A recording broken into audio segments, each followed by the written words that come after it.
মাংস বনাই বিপদত জনপ্ৰিয় ইউটিউবাৰ খাদ্য ৰান্ধি ভিডিঅ' আপলোড কৰিছিল ইউটিউবত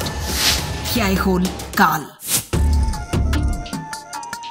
এনেকি খাদ্য ৰান্ধিছিল ইউটিউবাৰজনে যাৰ বাবে কঠোৰ ব্যৱস্থা গ্ৰহণ কৰা হয় শুনক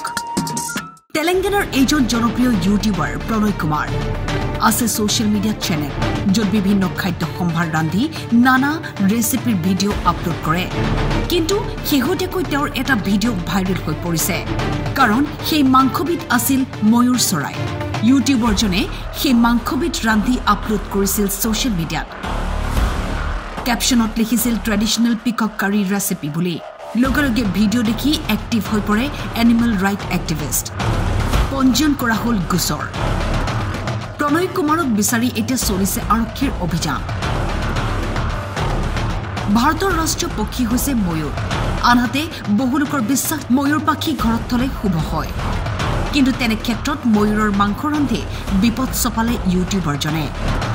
বন্যপ্ৰাণী সুৰক্ষা আইনৰ অধীনত ময়ূৰ হত্যা কৰিলে ন্যূনতম 3 বছৰৰ পৰা 7 বছৰ কাৰাদণ্ড বিহা হয়